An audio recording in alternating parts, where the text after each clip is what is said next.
estamos de volta aqui no nosso podcast Pessoa, Sexo e Deus, agora em uma nova série de podcasts, uma ideia que nos veio assim, né? Será tanta coisa, né? Tanta coisa que nós podemos colocar em questão na nossa vida, na vida dos nossos amigos, familiares, na vida da sociedade em geral. E é importante trazer o nosso olhar aqui sobre algumas afirmações que nós fazemos ao longo de conversas, né? Coisas que são um pouco até tradicionais de se ouvir, de se dizer, um pouco por aí. E nós queremos começar esse primeiro podcast com esse tema: olhar não arranca pedaços. Será que realmente não arranca pedaço, né? E eu estou aqui para conversar, né? Está aqui para conversar comigo sobre esse tema a Inês Celeste, que veio diretamente do Paraná, de Curitiba, aqui para ter essa conversa conosco. E também o Ailson Costa, conhecido já de todos nós que acompanhamos aqui o canal Pessoa, Sexo e Deus, e eu mesmo, Davi Araújo. Então nós podemos começar, antes mesmo de responder diretamente essa questão, né? Nós podemos nos voltar um pouco, nos deter na questão dos sentidos, né? Acredito que quando nós conversamos, sobretudo com os jovens, não somente com jovens, né? Pessoa de qualquer faixa etária, mas sobretudo jovens ali, um adulto jovem, né? Assim, que ainda não saiu ali, como posso dizer assim, não saiu totalmente da sua juventude ou adolescência, tem uma cabeça assim um pouco voltada para se fazer prazer a qualquer custo, né? A gente pode dizer, mas eu quero viver emoções, né? Eu quero viver sensações boas, e eu posso desvincular isso a algo que pode afetar diretamente o meu ser como um todo, né? O meu intelecto, a minha psique, posso desvincular os sentidos, desvincular aquilo que eu vejo, como nós estamos falando aqui no tema do olhar, né? Desvincular isso de uma realidade, de algo concreto que pode me afetar, né, como pessoa. O que vocês acham dessa relação que nós temos hoje, né, de forma geral, assim, com os sentidos, né? Vocês acham que, de certa forma, a gente menospreza um pouco o que nós vemos, nos expomos a tudo, expomos o nosso olhar a tudo? O que vocês entendem sobre isso, assim? Os sentidos, né, na vida humana, os sentidos da pessoa, eles têm uma importância muito grande, primeiro na vida pessoal, né? Na vida individual como pessoa, e depois na vida social, né? Eu me lembro que lá atrás, né, na minha adolescência, era fundamental você ter um olhar que buscasse o outro, não levando para esse sentido, né, do desejar, do querer, né, do almejar alguma coisa.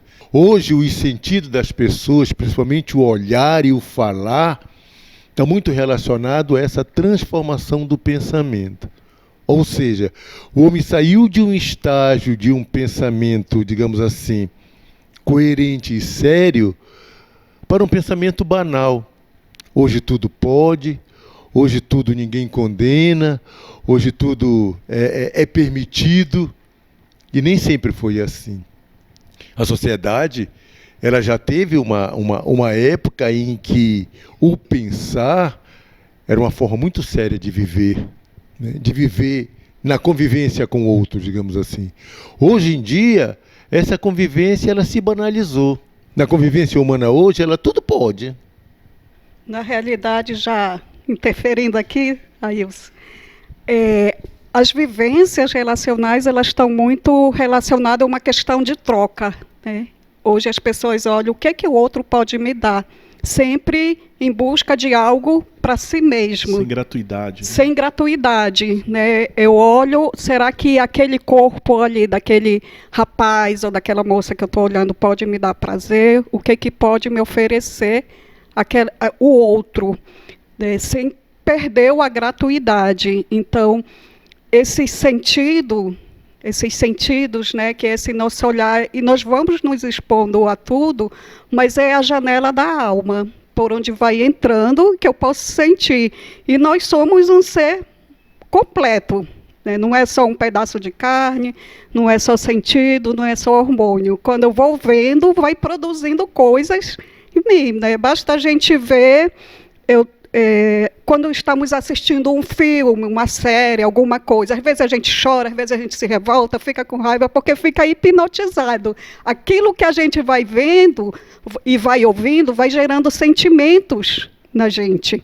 E nós vamos reagindo, nossos hormônios, todo o nosso ser vai reagindo de acordo com aquilo que a gente vai ouvindo e vai vendo. Então, existe muito essa relação de troca. Será que aquele que eu estou olhando, que eu estou observando, vai me dar prazer? O que é que pode me dar? E aí tira muito a questão da complementariedade, que o homem ele é feito para o outro, é feito para se dar. O homem, a mulher, é feito para se dar. E à medida que a gente vai se dando, buscando o bem do outro, nós vamos também nos preenchendo, nos realizando como pessoa, porque nós vamos vivendo o sentido daquilo que nós somos, daquilo que é a nossa razão de existir, que é ser, que é dar-se. E nisso a gente vai se realizando, vai construindo a nossa felicidade, é nesse dar-se, em buscar, em servir, em ajudar, em amar, na gratuidade. Porque, assim, você ia falando, Inês, eu ia me lembrando aqui de um grande valor que nós temos hoje, que é a liberdade, né? Eu preciso ser livre para falar o que eu quero, para escutar Pensar a música o que que eu eu quiser, pensar o que eu quiser, olhar o que eu quiser, né? Assim, tudo tem que estar à minha disposição. Isso foi a grande conquista da sociedade ocidental, né? Digamos assim. E talvez eu, em busca para poder viver essa tal liberdade, né? Eu posso querer me expor a tudo. Eu posso imaginar que essa liberdade consiste em poder, né? Em ter o direito de concentrar aqui o meu olhar, os meus ouvidos, ou, enfim, o sentido que eu quiser empregar aqui naquela realidade. Mas, como você aí dizendo, né, por exemplo, vendo uma série, talvez diante do meu emocional, diante da minha condição humana naquele momento, assistir aquela série, talvez humanamente eu não esteja pronto para ver aquelas imagens, digamos assim, né? Aquilo ali pode me abalar profundamente se eu estiver num momento sensível da minha vida, se eu tiver perdido alguém, talvez até de forma violenta, né? Então, como é que vocês percebem o uso da liberdade, assim, o entendimento da liberdade que nós temos hoje, que pode, na verdade, nos conduzir a uma prisão, né?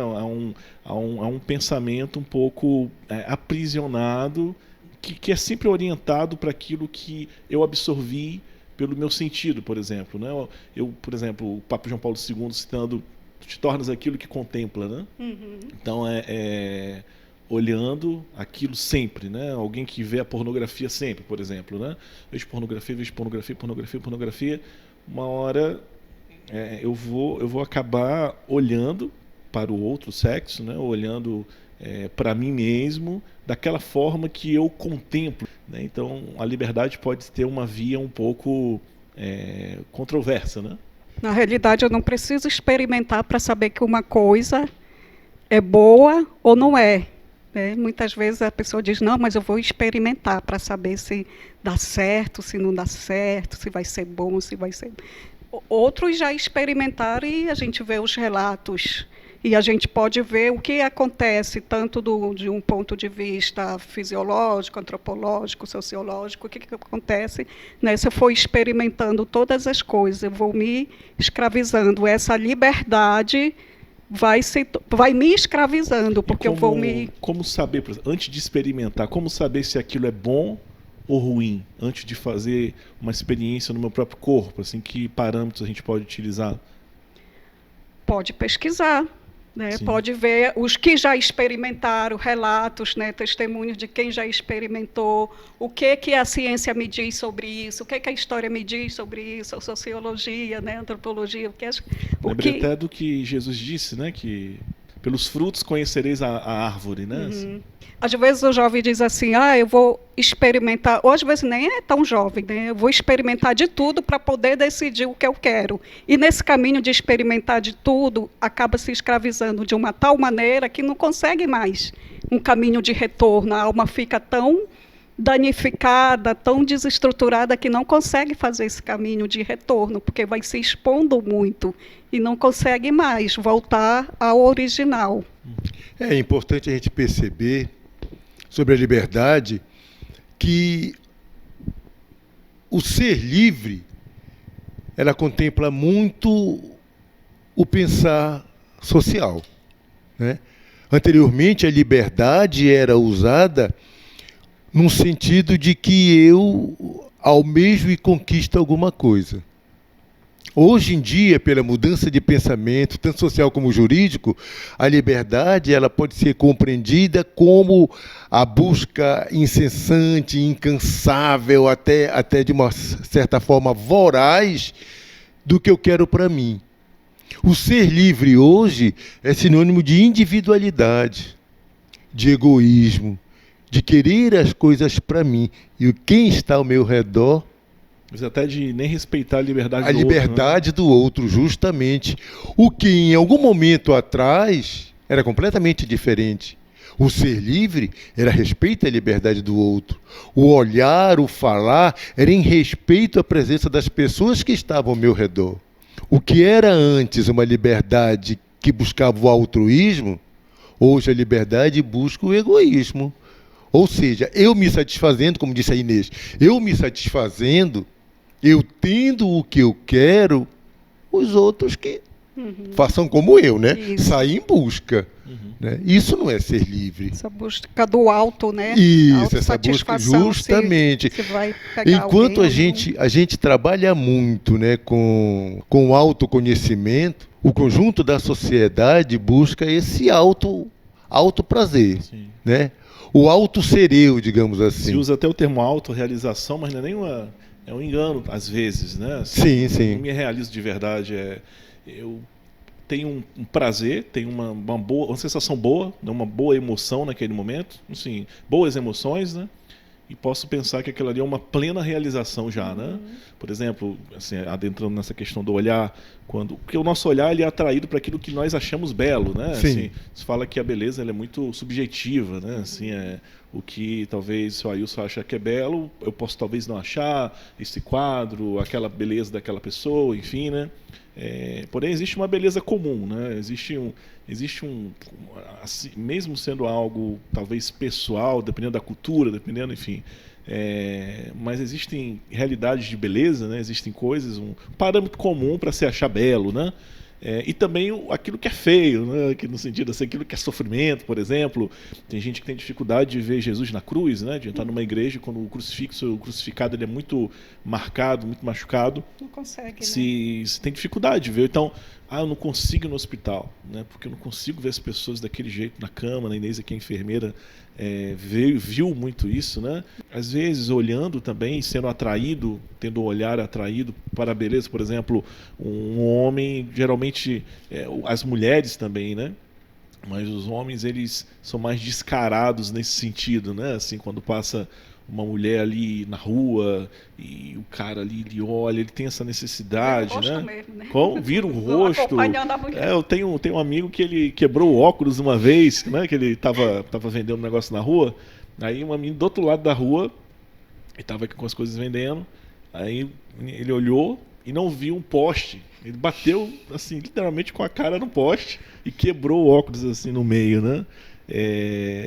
Para você ver, assim, como aquilo que talvez satisfaz o olhar, né? Essa satisfação do olhar, né? Do ver, do consumir aquilo com os olhos, e que é legítimo, né? Faz muito bem para todos nós, nesse tempo, sobretudo, quando a gente vive o isolamento social, sair um pouquinho de casa e ver um rio, ver uma praia, né? ver pessoas diferentes, né? Mas aonde que mora o perigo por exemplo, de satisfazer o olhar com uma pessoa, por exemplo, assim como no caso a gente fala de pornografia, a gente pode entender melhor, né? Porque ali é realmente um ato sexual que nós estamos vendo, a gente já falou sobre isso, né, no outro podcast, como que cobrir a sua imaginação com aquilo que você vê ali, isso vai afetar a sua visão da sexualidade, a sua visão do ato conjugal. Mas em relação a alguém que passa na rua assim e que não está talvez nem vendo o que eu esteja vendo, a gente acha que a pessoa não está vendo, né? O que isso pode, se não entender de vocês, afetar tanto na pessoa que olha, que tem esse hábito de não perder a oportunidade de satisfazer o seu olhar, como também no outro ou na outra que se sente visto dessa forma, assim, né? Como, enfim, não sei nem como que, né? Objetizado, né? Que se sente, poxa, assim, um pouco um objeto, né? Olhado dessa forma. Será que é sempre assim o sentimento da mulher ou do homem que é olhado dessa forma? É interessante que o olhar, ele é combustível para os nossos desejos, né? Isso aí é um filósofo norte-americano chamado Ralph Waldo Emerson, que ele toca muito nessa questão. O olhar é o combustível para o nosso desejo. À medida que eu olho, eu sinto desejo por algo.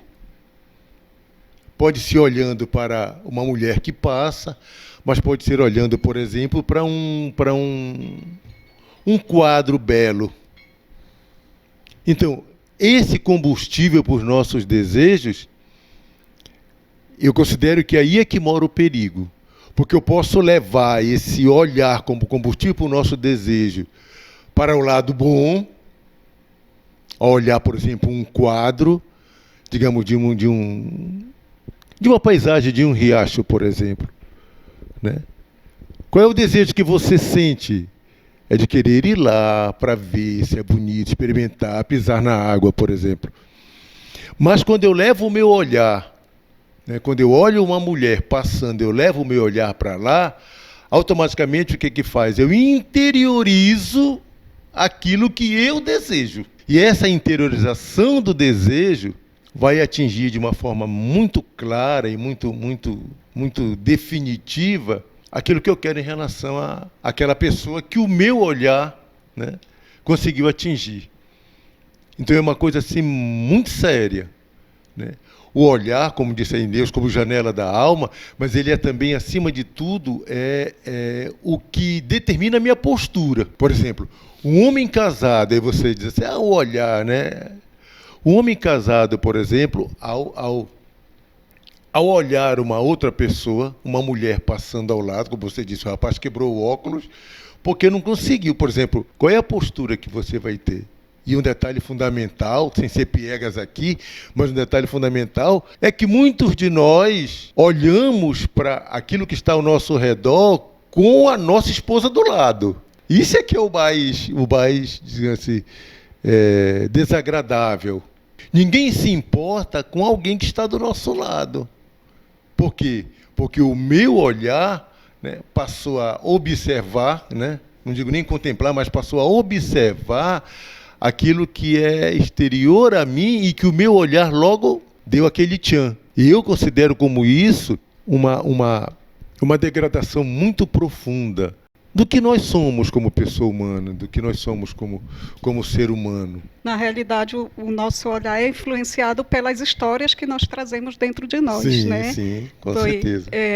10 homens, né, 10 pessoas podem ver uma mesma mulher, mas um pode olhar com um olhar de admiração, né, que mulher bela, e contemplar nessa mulher a beleza de Deus, os dons de Deus, né? Alguns podem olhar desse jeito, outros olham aquela mesma mulher já imaginando ela nua, já imaginando num ato sexual, depravado, fruto ou de qualquer outra coisa, né? Fruto dos desejos. Então, aquelas mesmas pessoas todas estão olhando a mesma imagem, mas cada um vai ter um olhar diferenciado. O olhar que vai me ferir, aquele olhar que me escraviza, vai depender da história que eu carrego dentro de mim. Porque aquela pessoa que olha já com esse olhar de desejo, de sentir que está tomando posse daquilo, porque tem olhar que parece que tira o pedaço mesmo. Sim. Isso é real. Ela vai se tornar escrava, porque ela quer tanto sentir, pelo olhar, ela vai sentir prazer, vai sentir sensações, né, ter prazer, sentimentos, emoções, e ela vai se tornar escrava, ela vai sempre estar buscando, ou na internet, ou na rua, em qualquer lugar, buscando, né, satisfazer os sentidos pelo olhar. Então, esse olhar vai escravizando. E a gente entra num ponto interessante, que é a questão da falsificação do olhar, que João Paulo II também nos fala, tomando ali por parâmetro Gênesis, né? Quando antes do pecado, o homem e a mulher estavam nus, isso não os incomodava. Depois do pecado, isso passou a incomodá-los, né? Assim, porque eles não se viam mais como um dom para o outro, assim, eles, de certa forma, o olhar ficou falsificado, o olhar sobre o outro, o olhar sobre si. Por isso veio a vergonha da nudez, né? Essa nudez original, que era boa e que eles não viam problema nisso. Depois da consequência ali, né, da desobediência, do pecado de desobediência, de orgulho, passou a se ter esse olhar que objetiza a si mesmo e o outro, né? Por isso essa dificuldade também, uma coisa que João Paulo II ele fala na teologia do corpo, ali no Sermão da Montanha, né? Quando ele fala o adultério era cometido somente quando se deitava com a mulher do outro, né? ou com um homem casado. Agora ele dizia, se você olhar para alguém, esse desejo por ela ali no seu pensamento, você já cometeu adultério com ela. Ou seja, ele eleva, na verdade ele revela ao homem a sua dignidade, a dignidade da pessoa e a sua condição de amar, né? Jesus ele nos dá, a partir dele, né, a partir da sua vivência e também a partir das suas palavras, o grau de amor, né, o grau de relação que nós somos chamados a viver. Isso não deve nos desanimar, né? Assim, se é um desafio, como a Inês disse, né, cada um tem a sua história e essa história não deve ser deixada de lado, deve ser tomada, né? Assim, deve ser, a partir dessa história eu devo trabalhar a minha humanidade, mas eu não devo desanimar enfim, já era então para mim, né? Eu sou um cara depravado, sou uma mulher depravada, tem mais jeito, né? Na realidade é uma elevação do amor, né? Porque a gente vai vendo, quando Jesus revela isso, que não é só a partir da carne, né? Então eu não peco só quando eu entro em contato com o outro, mas no pensamento, nos expor a essa luz, né, que é Jesus, o Santo, e que tudo restaura em nós, nos expor a essa luz. Diz o Roberto Carlos, essa luz, claro que é essa Jesus. Luz que é Jesus. Não, mas assim, é interessante porque talvez você que esteja nos escutando, já estão falando de pecado. Claro, assim, como católicos, a gente vai ter essa dimensão do pecado, né? Assim, mas se nós levarmos por uma linguagem somente antropológica, né? Assim, quando a pessoa deixa essa característica da relação, do bem do outro, né? Ela começa, de certa forma, a se ferir ela mesma, assim, né? A sair da sua humanidade, a perder a sua humanidade, né? E a viver uma relação muito como a Inês dizia no início, né? De troca, né? Assim, eu tenho que ter alguma coisa em troca.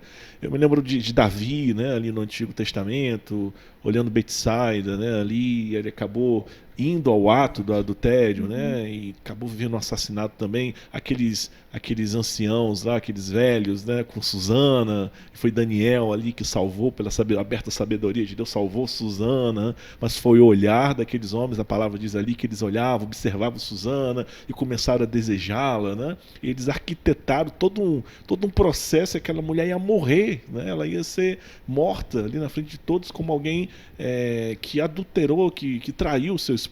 Você vê que coisa terrível, aonde o olhar pode nos levar, né? Assim, a que nível o olhar pode nos levar, né?